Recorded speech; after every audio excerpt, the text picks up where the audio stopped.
अवधूत साठे यांनी शेअर मार्केटचे कोर्सेस विकून बेकायदेशीर पद्धतीने 600 कोटी रुपये कमवले म्हणून सेबीने त्यांच्यावरती कारवाई केली आहे. आता तुम्ही म्हणाल एज्युकेशनल कोर्स विकण्यात कसला आलाय बेकायदेशीरपणा. तर झालं असं की सेबीकडे लोकांनी अवधूत साठे यांच्या विरोधात तक्रार केली आणि त्या तक्रारीवरून सेबीने अवधूत साठे यांच्यावरती एक इन्व्हेस्टिगेशन सुरू केलं. त्यातून असं समोर आलं की अवधूत साठे हे त्यांचे आणि त्यांच्या विद्यार्थ्यांचे ठराविक प्रॉफिटेबल ट्रेड्स पब्लिश करून असं दाखवायचे की ते आणि त्यांचे विद्यार्थी नियमितपणे स्टॉक मार्केटमधून भरपूर पैसे कमवतात आणि हे दाखवून ते त्यांचे स्टॉक मार्केटचे कोर्सेस विकायचे.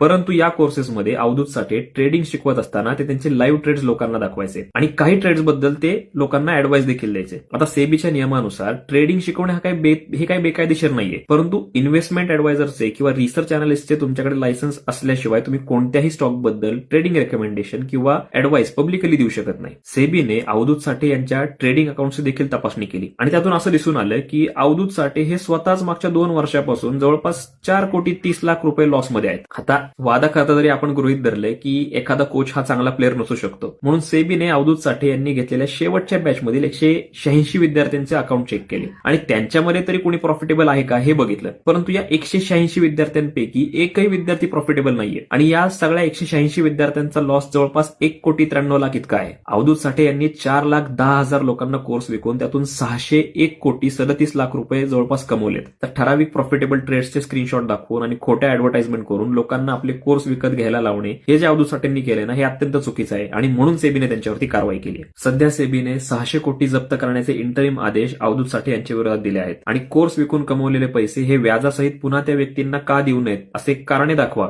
म्हणून आदेश देखील दिलेले आहेत. आता ज्या लोकांनी कोर्स विकत घेतलाय त्यांना ते पैसे परत मिळणार का हे आता केसचा फायनल निकाल लागल्यावरतीच कळेल आणि त्याबाबत देखील मी डिटेल व्हिडिओ तयार करेनच. तोपर्यंत हा व्हिडिओ शेअर करा आणि मला कमेंटमध्ये सांगा की तुम्ही त्यांचा कोर्स विकत घेतलाय का आणि तुमचा काय अनुभव आहे.